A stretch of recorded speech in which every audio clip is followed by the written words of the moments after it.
¿Qué sucedería si los ecos de una vida arrancada de golpe por la furia del océano se negaran a morir? Si la memoria de una ola que devoró el mundo encontrara una nueva voz, no en los libros de historia, sino en los susurros de un niño de 5 años que nunca ha visto el mar. Esta no es una historia sobre fantasmas, sino sobre recuerdos que son más densos que el agua y más persistentes que el tiempo. Es la crónica de una familia común y corriente, cuyo amor y lógica se verían puestos a prueba por una verdad imposible, una verdad que llegó con la marea en la voz de su pequeño hijo, Samuel, obligándolos a preguntarse si el alma realmente recuerda lo que la carne no puede olvidar. En el corazón de Madrid, lejos del murmullo salado de cualquier costa, vivía la familia de Samuel.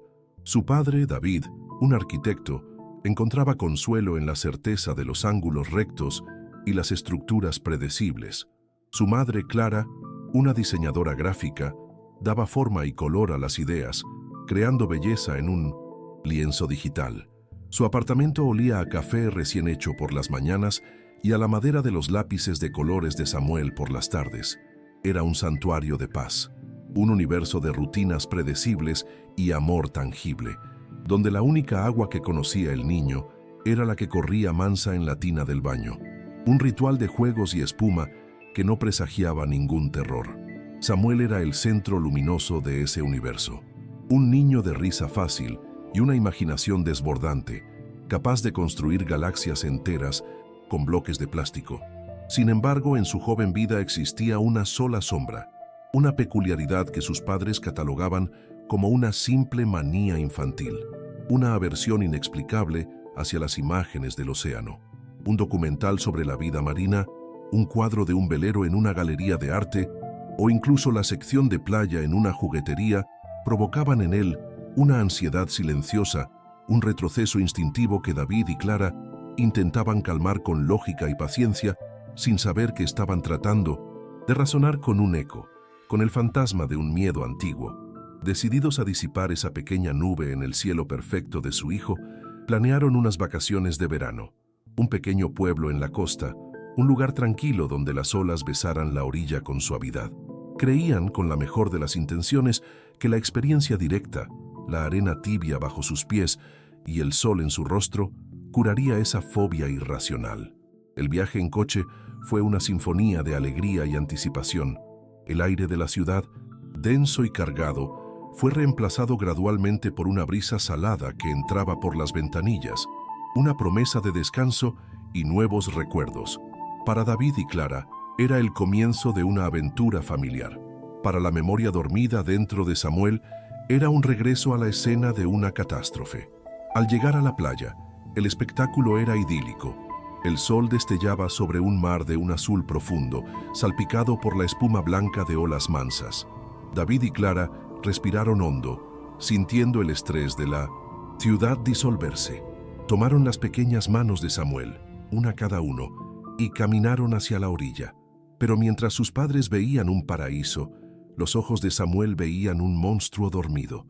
Su cuerpo menudo se tensó, sus dedos se aferraron a los de sus padres con una fuerza desproporcionada. Su respiración, antes tranquila, se volvió corta y agitada. El sonido rítmico de las olas no era una canción de cuna para él, sino el latido de un corazón depredador que se acercaba. El momento exacto en que la espuma fría de una ola diminuta lamió los dedos de sus pies fue el detonante. Un grito, no el de un niño asustado, sino un alarido gutural, primigenio, brotó de lo más profundo de su ser. Se soltó de sus padres y comenzó a gatear frenéticamente hacia la arena seca, arañando la tierra como si su vida dependiera de ello. David y Clara corrieron hacia él, el pánico helado reemplazando la alegría de un segundo antes. Lo que estaba sucediendo no era una simple fobia, era un terror puro, una reacción tan violenta y visceral que parecía provenir de un lugar más allá de la comprensión, de una herida invisible y profunda. Clara lo abrazó con fuerza, intentando protegerlo de una amenaza que solo él podía ver. El cuerpo de Samuel temblaba incontrolablemente, sus pequeños ojos fijos en el horizonte, como si esperara que el mar se levantara para devorarlos. Y entonces, Entre sollozos ahogados, las palabras brotaron. Al principio, en una cascada de sonidos extraños, un idioma que sus padres nunca habían oído. Una lengua llena de angustia y advertencia. Luego la frase que rompería su realidad en 1000 pedazos, gritada en un español claro y desesperado. El agua se fue, viene a buscarnos. David y Clara se miraron, el terror reflejado en sus ojos. ¿Qué significaba eso? ¿De qué película o pesadilla había sacado su hijo esas palabras aterradoras? Esa noche, en la silenciosa habitación del hotel, con el sonido lejano de las olas como un recordatorio ominoso, Samuel ya no era el mismo. Estaba calmado, pero una gravedad inusitada pesaba sobre sus facciones infantiles. Se acurrucó junto a su madre y con una voz que parecía cargar con el peso de una vida entera, la miró fijamente y dijo algo que congeló la sangre en las venas de sus padres. «Perdóname, Miloto», susurró su voz apenas audible. «No debí dejarte sola en la orilla. Yo sentí la fuerza de la ola. Fue demasiado rápida». Clara se quedó paralizada. Su nombre no era Loto, y su hijo de 5 años, que nunca había sentido más que el chapoteo de una bañera, acababa de describir la sensación de morir en un tsunami. Los días que siguieron a su regreso a Madrid se convirtieron en un ejercicio desesperado de negación. David, con su mente estructurada, intentaba encajar la crisis de su hijo en un diagnóstico plausible. Buscaba en internet sobre terrores nocturnos, estrés postraumático infantil y los efectos de historias o imágenes vistas por casualidad. Argumentaba con Clara que debía haber una explicación lógica, que la mente de un niño es un laberinto de fantasías y miedos que a veces se desbordan de forma dramática. Se aferraban a la idea de que era una fase, una pesadilla particularmente vívida que se había anclado en su conciencia, porque la alternativa era un abismo de locura que no se atrevían a contemplar. Clara, por su parte, observaba a Samuel con una atención que rayaba en la obsesión, buscando en sus gestos y palabras cualquier pista que validara la explicación de David. Quería creerlo. Con todas sus fuerzas, anhelaba que todo fuera producto de una imaginación febril para poder devolver a su hijo a la normalidad con abrazos y cuentos de hadas. Intentaron crear un ambiente de calma absoluta, eliminando cualquier estímulo que pudiera recordarle el mar, guardando libros, cambiando de canal si aparecía el océano. Vivían en una especie de cuarentena de la realidad, tratando de proteger a Samuel de sus propios recuerdos, sin entender que el mar que lo atormentaba no estaba en el mundo exterior, sino dentro de él. La primera fisura en su muralla de racionalidad apareció una tarde, mientras Clara dibujaba con su hijo en la sala. Samuel, concentrado en su papel, levantó la vista y la miró con una ternura desconcertante, una mirada demasiado profunda para un niño de 5 años. «Eres la mejor dibujante del mundo, Miloto», dijo con una simplicidad aplastante. El apodo, pronunciado de nuevo en la quietud de su hogar, le erizó la piel a Clara. Con voz temblorosa, le preguntó, ¿por qué la llamaba así? Samuel ni siquiera parpadeó. «Porque es tu nombre», respondió como si fuera la verdad más obvia del universo. «Siempre te he llamado Miloto». Pocos días después, la segunda prueba se manifestó. Mientras preparaba la cena, Clara se hizo un pequeño corte en un dedo. Al ponerse una curita, Samuel se acercó, tomó su mano derecha, la que estaba ilesa, y con su dedito índice trazó una delicada media luna sobre sus nudillos. «Justo aquí», susurró. «Tenías una cicatriz. Te la hiciste con el filo de una concha una tarde que buscábamos almejas. Sangró mucho, ¿te acuerdas?» Clara se quedó sin aliento, mirando su piel lisa, sin marca alguna, pero sintiendo el escalofriante tacto de una herida fantasma, una memoria que no le pertenecía, pero que su hijo describía con una intimidad dolorosa y precisa. La evidencia emocional alcanzó su punto álgido una noche. Samuel no podía dormir, y en lugar de pedir una de sus canciones infantiles habituales, comenzó a tararear una melodía extraña, una nana de cadencia asiática, llena de una melancolía que parecía ancestral. La melodía era hermosa y desgarradora. Clara, con el corazón en un puño, le preguntó qué canción era esa.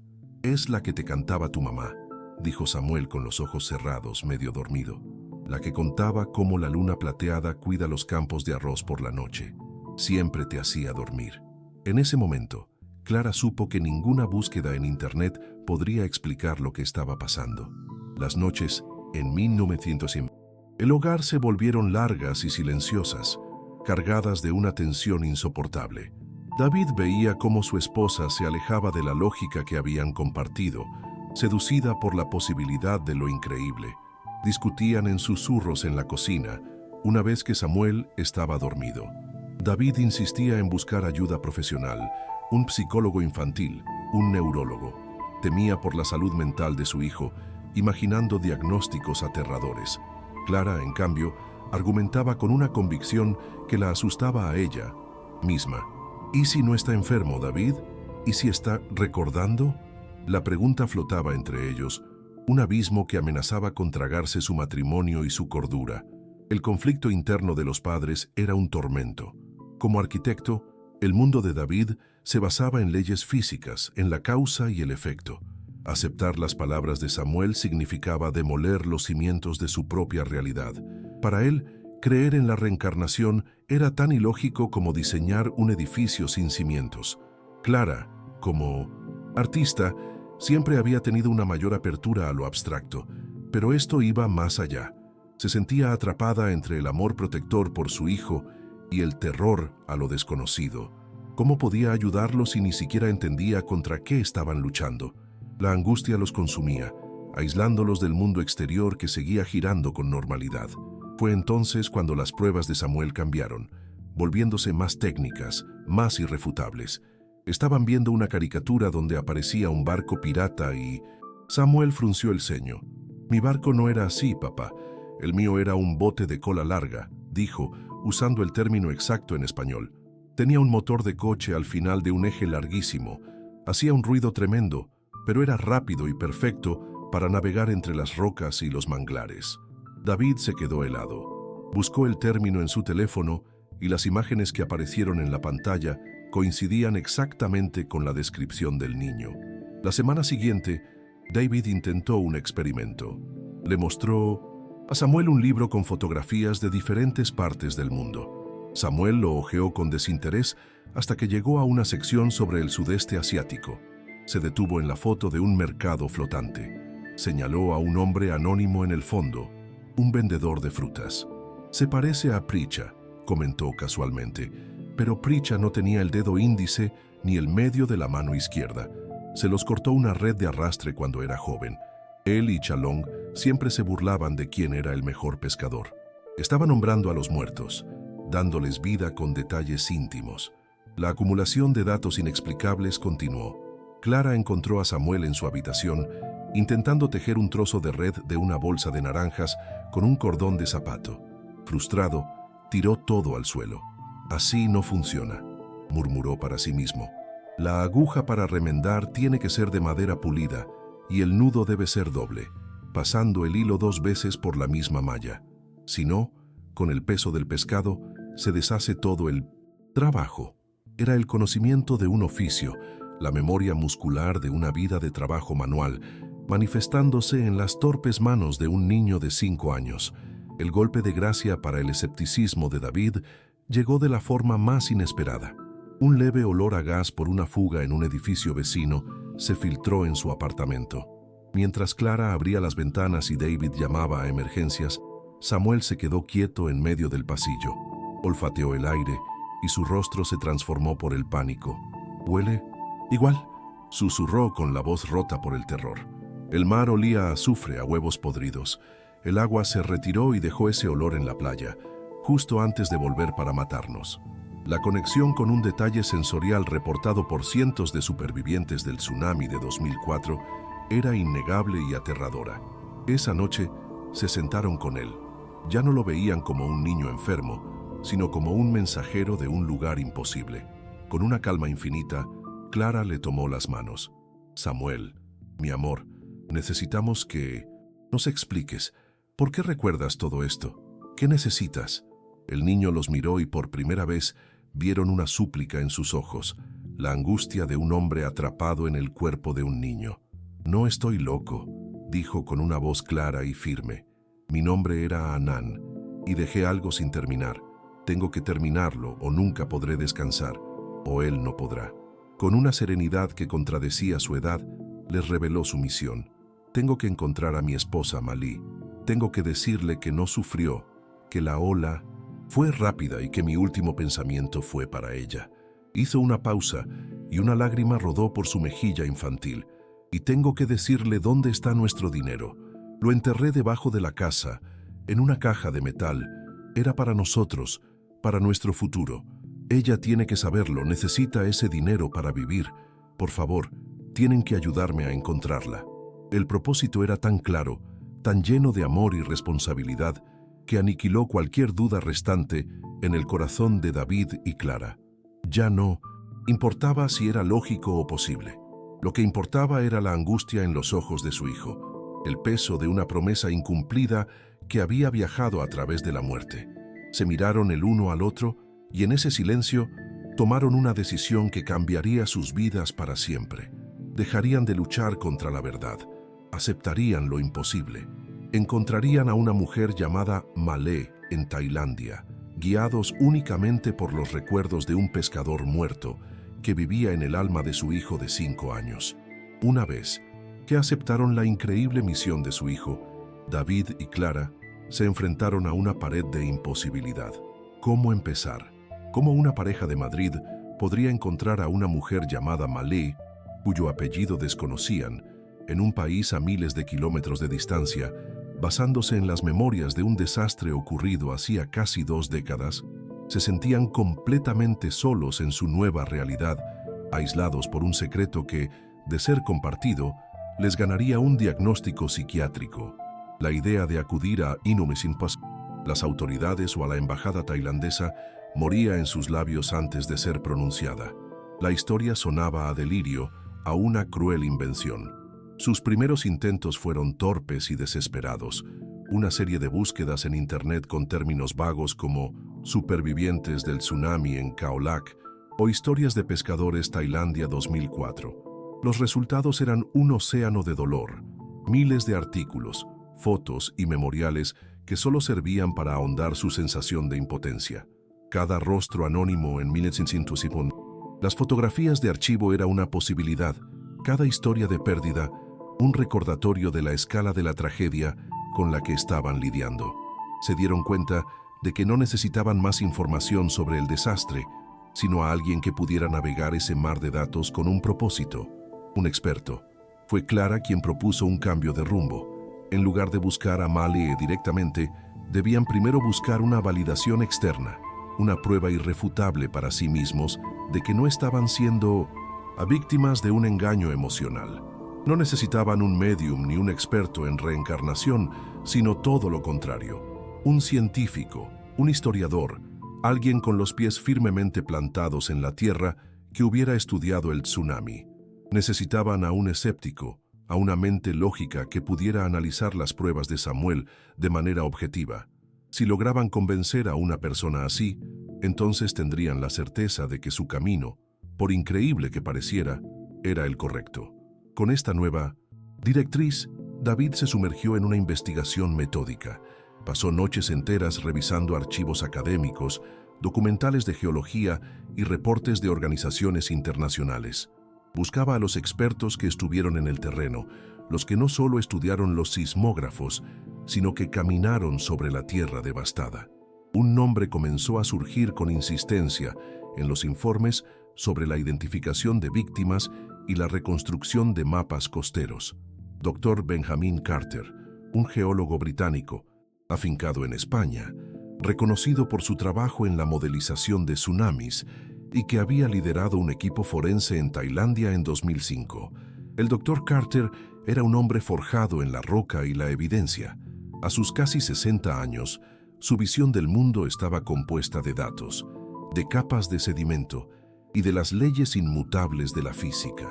Había visto de primera mano la devastación que la naturaleza podía infligir y había dedicado su carrera a predecirla y comprenderla, no a atribuirle significados místicos. El concepto de la reencarnación le parecía un consuelo folclórico, una historia para mitigar el miedo a la aniquilación, pero sin ninguna base en la realidad observable.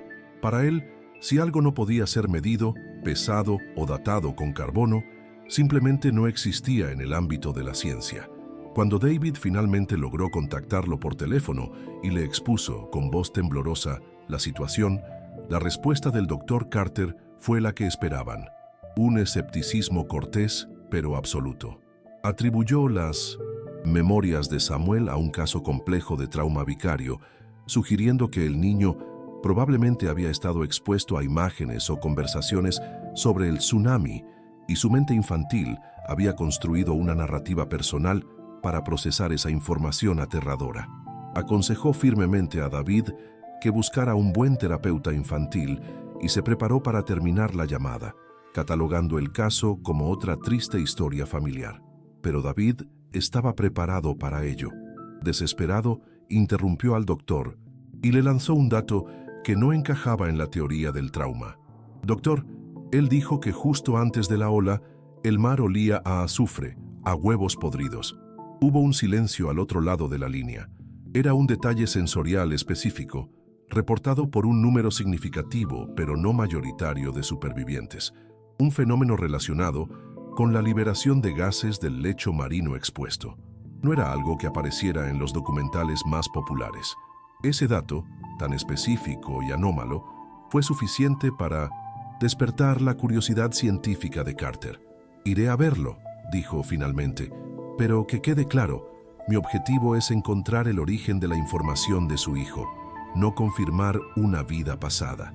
La llegada del Dr. Benjamin Carter a su apartamento fue como la entrada de la lógica pura en un espacio gobernado por la emoción y el misterio. Vestía de forma práctica, con un maletín de cuero gastado que no contenía juguetes, sino mapas topográficos, fotografías satelitales y cuadernos de notas.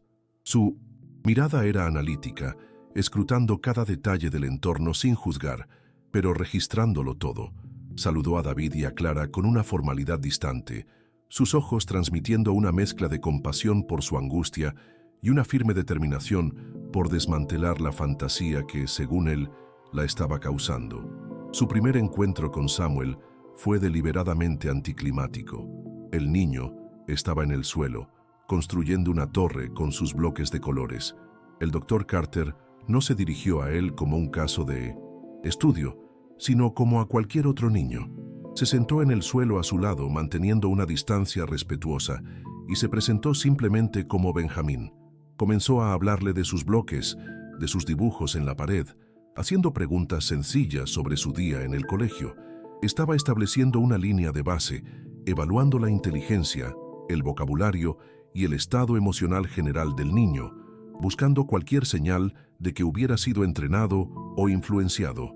La reacción de Samuel fue quizás la primera sorpresa para el científico. El niño no mostró ningún signo de ansiedad o de querer actuar. Respondió a las preguntas con una naturalidad y una calma que contrastaban fuertemente con la tensión palpable de sus padres. Cuando el Dr. Carter, con una suavidad calculada, empezó a introducir preguntas sobre sus otros recuerdos, Samuel no cambió su tono. Habló de su barco y de su pueblo con la misma naturalidad con la que hablaba de su juguete favorito. No era un niño contando un cuento de fantasmas. Era alguien que informaba de hechos de su vida, como si estuviera describiendo lo que había desayunado esa mañana. El especialista abrió su maletín y comenzó su evaluación metódica. Su estrategia era clara: buscar las inconsistencias, los errores, los puntos donde la narrativa del niño se desmoronaría bajo el peso de los hechos verificables. Desplegó una serie de fotografías de alta resolución. Eran imágenes de diferentes pueblos costeros del sudeste asiático, tomadas antes de 2004. Le pidió a Samuel que simplemente mirara y le dijera si reconocía algo. Era una prueba de reconocimiento visual diseñada para exponer si el niño simplemente había creado una imagen mental genérica a partir de diversas fuentes. Samuel observó cada fotografía con una concentración serena. Negó con la cabeza una y otra vez. «No, aquí las colinas están demasiado lejos del mar», dijo de una. «Esta aldea es demasiado grande, la mía era más pequeña», comentó de otra. Entonces, el Dr. Carter le mostró una imagen de una playa en la provincia de Krabi, a cientos de kilómetros de Khao Lak. Samuel la miró por un momento y dijo con certeza: «El color de la arena está mal. En mi playa, la arena era más dorada, no tan blanca, y las rocas en el agua eran oscuras, casi negras, no de este color claro. Nosotros no teníamos formaciones de piedra caliza como esas». Carter no dijo nada, pero un músculo en su mandíbula se tensó. El niño acababa de hacer una distinción geológica precisa. Anotó en su cuaderno y por primera vez su rostro mostró una sombra de algo más allá del escepticismo. Los días siguientes se convirtieron en un riguroso examen. El doctor Carter, aunque intrigado, mantenía su disciplina científica. Sometió a Samuel a una serie de pruebas no invasivas, utilizando mapas, más fotografías y preguntas diseñadas para encontrar una falla, una contradicción en la vasta red de recuerdos del niño. Sin embargo, cada respuesta de Samuel solo servía para añadir una nueva capa de consistencia a su increíble historia. No vacilaba, no se contradecía. Describía las corrientes de la marea en diferentes épocas del año y los nombres de las familias que vivían en cada recodo del camino a su aldea con una certeza inquebrantable, dejando al geólogo cada vez con menos espacio para la duda racional. Finalmente, sintiendo que se acercaba al límite de lo que podía ser explicado por cualquier teoría convencional, el doctor Carter preparó su prueba final. Era el momento decisivo, el que separaría de una vez por todas la fantasía de una verdad inexplicable. No se basaría en fotografías ni en preguntas de sí o no. Requeriría que el niño produjera algo desde cero, algo que no pudiera haber visto en ninguna parte. Colocó una hoja de papel en blanco y una caja de lápices de colores sobre la mesa frente a Samuel. La tensión en la habitación era tan densa que se podía sentir en el aire. David y Clara observaban, con el corazón encogido de esperanza y miedo. Con una voz deliberadamente neutra, desprovista de toda emoción, el doctor Carter le hizo la petición. «Samuel», dijo, mirándolo directamente a los ojos, «quiero que olvides todo lo que te he mostrado. Quiero que uses estos lápices para dibujar tu pueblo. No como te lo imaginas, sino exactamente como lo recuerdas. Dibuja dónde estaba el mar, dónde estaba tu casa, la casa de tus amigos, el lugar donde vendías tu pesca. Dibuja un mapa de tu hogar». No le estaba pidiendo un dibujo infantil. Le estaba pidiendo que resucitara la geografía de un lugar que había sido borrado del mapa. Sin un ápice de duda, Samuel tomó un lápiz marrón. Trazó una larga línea curva en la parte inferior de la página. «La playa», dijo en voz baja. Luego, con un lápiz azul, dibujó el mar a su lado. Se movía con una concentración y una seguridad que eran fascinantes y aterradoras a la vez. Comenzó a dibujar pequeños cuadrados, las casas.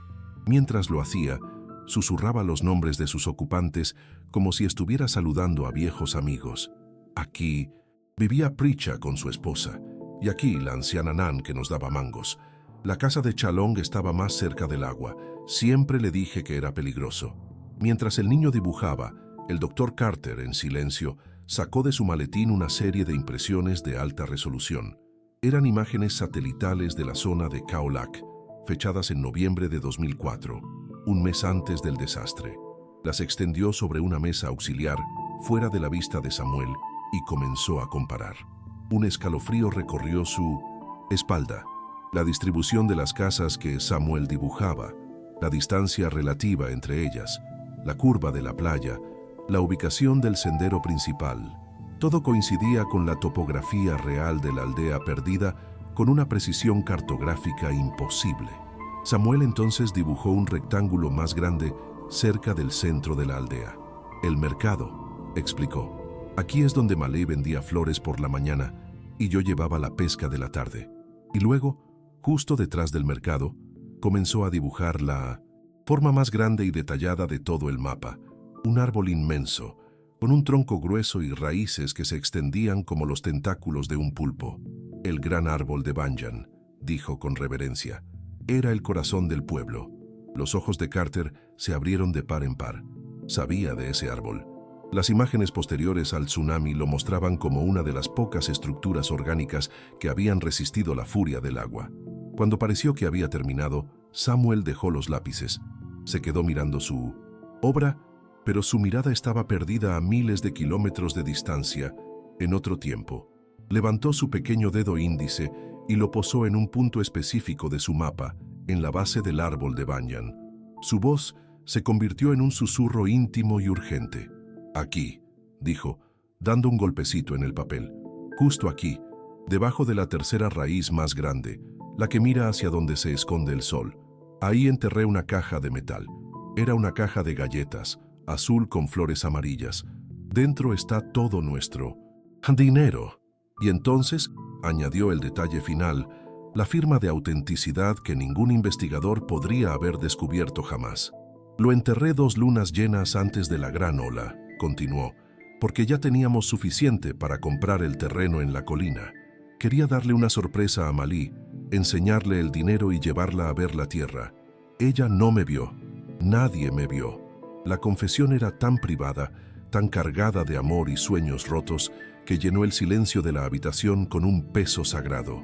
Era un secreto que solo 2 personas podían conocer: el hombre que lo enterró y la esposa a la que nunca pudo decírselo. En ese instante, el mundo del doctor Benjamin Carter se fracturó. El científico, el hombre de hechos y cifras, sintió una oleada de vértigo, como si el suelo bajo sus pies se hubiera vuelto líquido. Levantó la vista del mapa dibujado por un niño y lo miró. Realmente lo miró, y no vio a Samuel de 5 años, sino el eco de un pescador de 28 llamado Anán, la máscara de Mu.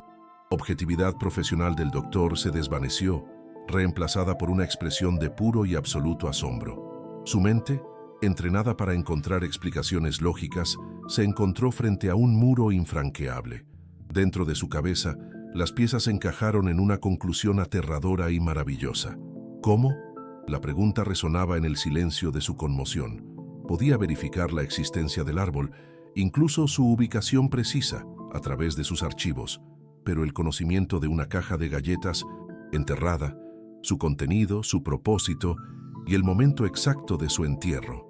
Esa información no existía en ningún lugar del mundo físico, no estaba en ningún informe, en ningún testimonio, en ninguna base de datos.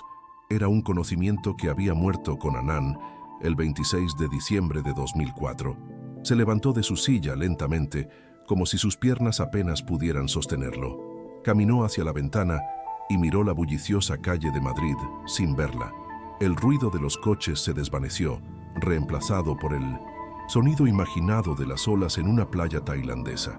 Todos los datos que había recopilado, cada detalle anómalo, el olor a azufre, el nudo doble para las redes, la cicatriz fantasma, la nana olvidada, que antes eran puntos aislados de curiosidad, ahora se conectaban formando la constelación de un alma que se negaba a desaparecer.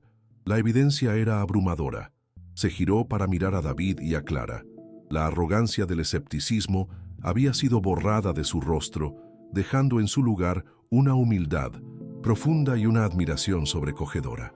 Su voz, cuando habló, era apenas un susurro ronco, la voz de un hombre cuya comprensión del universo acababa de ser reescrita. «Yo estuve en ese lugar», dijo, su mirada fija en el dibujo. «Mapeé los escombros de esa misma aldea. He visto esas imágenes cientos de veces. El mapa de su hijo es perfecto». Hizo una pausa, tragando saliva para encontrar las palabras. «El árbol de Banyan que dibujó está allí. Sobrevivió. Es un punto de referencia. Que usamos en los mapas de reconstrucción. Validó la parte tangible de la historia, dándole un ancla en la realidad. Pero era lo intangible lo que lo había conquistado. Pero lo de la caja», continuó, sacudiendo la cabeza con incredulidad, «esa información es imposible. Es un secreto. A menos que...» La frase quedó suspendida en el aire, cargada de un significado que ya nadie en la habitación podía negar. El doctor Carter, el hombre de ciencia, el validador, miró al pequeño Samuel, que ahora había vuelto a jugar con sus bloques como si nada extraordinario hubiera ocurrido. El choque se transformó en una nueva y férrea determinación. Su misión ya no era desmentir, sino confirmar. Se dirigió a los padres, ya no como un experto superior, sino como un cómplice en el milagro. «Tenemos que encontrar a Malí», declaró, su voz resonando con una convicción inquebrantable. Y tenemos que desenterrar esa caja. Tenemos que ir a Tailandia. La búsqueda de la verdad se había convertido en la búsqueda de la paz para un alma perdida. El viaje a Tailandia fue una peregrinación a través de la incredulidad. El zumbido del avión sobre continentes era un telón de fondo para el torbellino de emociones que sentían David y Clara.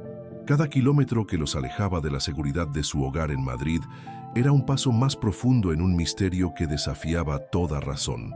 A su lado, Samuel permanecía en un estado de calma solemne, observando las nubes con una paciencia que no era propia de un niño. No, era la excitación de un primer viaje exótico, era la gravedad de un regreso. Al aterrizar en el aire denso y húmedo de Tailandia, el cambio fue palpable.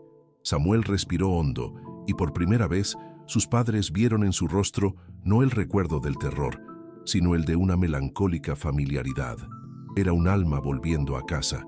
Guiados por los mapas del Dr. Carter y la memoria viviente de Samuel, llegaron a la región costera de Khao Lak. El paisaje era una mezcla de belleza resiliente y cicatrices apenas disimuladas. Nuevos hoteles y vegetación exuberante crecían sobre la tierra que una vez fue barrida hasta los cimientos. Usando el gran árbol de Banyan como su brújula, encontraron el terreno exacto donde alguna vez se irguió un pueblo vibrante. No quedaban más que los fantasmas de los cimientos, cubiertos por la hierba. Mientras los adultos sentían el peso abrumador de la tragedia, Samuel caminó con un propósito seguro sobre la tierra, siguiendo caminos invisibles que solo él recordaba, hasta detenerse a los pies del anciano árbol. El momento de la verdad había llegado. Bajo el sol abrasador de la tarde tailandesa, Samuel rodeó la base del árbol, sus pequeñas manos rozando las enormes raíces expuestas. Se detuvo, contando con el dedo, hasta que señaló una raíz gruesa que apuntaba hacia el oeste. «Es aquí», declaró con una certeza absoluta. Sin decir una palabra, David y el Dr. Carter tomaron las palas que habían traído. El único sonido era el de la hoja de metal cortando la tierra y las raíces, un ritmo acompasado con los latidos ansiosos de Clara. Cada palada era una pregunta. ¿Encontrarían la prueba final o el fin de esta increíble historia? La duda y la esperanza luchaban en el aire espeso. Después de varios minutos de excavación, la pala de David golpeó algo con un sonido metálico, sordo y definitivo. El ruido cortó la tensión como un relámpago. Se arrodillaron y comenzaron a cavar frenéticamente con sus manos, apartando la tierra húmeda. Poco a poco, emergió una caja de metal oxidada por el tiempo y la humedad, pero inconfundiblemente azul, con los restos de flores amarillas apenas visibles en su tapa. Era real. El Dr. Carter la levantó con manos temblorosas. No era un artefacto científico, era el testamento de un amor interrumpido. Con cuidado forzaron la cerradura oxidada. Dentro, envuelto en un paño engrasado, había un fajo de billetes y una pequeña flor de loto, delicadamente tallada en madera. Con la caja como prueba tangible, la búsqueda de Mali adquirió una nueva urgencia y legitimidad. El Dr. Carter activó la red de contactos que había forjado durante sus años de trabajo en la región. Se comunicó con ONGs locales, con registros de supervivientes y con líderes comunitarios. La tarea era monumental. Muchos registros se habían perdido y los nombres eran comunes. Presentó la historia con cuidado, no como un caso de reencarnación, sino como la búsqueda de la beneficiaria de los bienes de un pescador llamado Annan, dado por muerto en el tsunami. Los días se convirtieron en una espera agónica, mientras David y Clara veían a su hijo cambiar. Con la caja desenterrada, una parte de la carga de Samuel parecía haberse evaporado. Finalmente, recibieron una llamada. Una mujer llamada Mali, cuyo esposo, un pescador llamado Annan, había desaparecido en 2004, había sido localizada. Había sobrevivido aferrándose a los escombros y tras pasar meses en un campo de refugiados, había sido reubicada en un pueblo del interior, lejos del mar que le había arrebatado todo. El Dr. Carter fue el primero en hablar con ella, preparando el terreno con una delicadeza infinita. Al principio, ella se mostró desconfiada y herida, pensando que era una estafa cruel que jugaba con su dolor. Pero cuando el doctor mencionó una caja de galletas azul y una flor de loto tallada, un silencio sobrecogedor se apoderó de la línea. Era un secreto que había muerto con su esposo. Aceptó reunirse con ellos. El encuentro tuvo lugar en el porche de una modesta casa de madera. Malé, una mujer de 40 y tantos años cuya mirada contenía una tristeza oceánica, los recibió con una mezcla de miedo y curiosidad. Miró al pequeño Samuel, un niño extranjero, sin encontrar nada familiar en su rostro. Pero entonces, Clara le hizo un gesto a su hijo. Samuel se acercó a Mali, la miró a los ojos y con una voz infantil que portaba el peso de una vida adulta, pronunció las palabras que había cruzado la muerte para entregar. «No sufrí, mi loto», dijo en 1900, un tailandés que sus padres no le habían enseñado. «La ola fue rápida, mi último pensamiento fue para ti». Le entregó la pequeña flor de loto de madera, colocándola en la palma de su mano. Para Malí fue como si el tiempo se colapsara. El mundo se desvaneció, y en la voz de ese niño desconocido, escuchó el eco inconfundible del alma de su esposo. Las lágrimas que había contenido durante años brotaron en un torrente de dolor y liberación. Abrazó al niño, sollozando, no porque viera a Anan, sino porque sentía la verdad de su mensaje, el cierre de una herida que nunca pensó que sanaría. La misión había concluido. El mensaje de amor y el legado para su futuro habían sido entregados. El peso del pasado finalmente se había resuelto, liberando tanto al vivo como al muerto. 15 años después, en una mañana soleada en la costa de Valencia, un joven de 20 años llamado Samuel ajustaba su equipo de buceo con una sonrisa. Estudiante de biología marina, el agua ya no era su terror, sino su pasión, el lugar donde encontraba una paz y una fascinación infinitas. Era un joven vibrante y popular, con un futuro tan brillante y abierto como el mar Mediterráneo que se extendía ante él. Sus padres, David y Clara, a veces lo observaban desde la orilla, con una emoción silenciosa y profunda. Veían a su hijo feliz y completamente normal, y el recuerdo de aquellos años de angustia y misterio parecía un sueño febril, una película de otra vida que, en cierto modo, lo fue. De la vida de Anan en 1906, Samuel solo quedaban ecos tenues, como el murmullo de una caracola marina. Recordaba el viaje a Tailandia como una extraña y confusa aventura infantil. Los nombres de Malí y Anan le sonaban lejanos, como personajes de un cuento que sus padres le habían contado. Había olvidado por completo el arte de remendar redes, el nombre de los pescadores de un pueblo fantasma y la sensación del monzón en su piel. El terror al agua se había disuelto sin dejar rastro. La misión, una vez cumplida, había liberado al mensajero.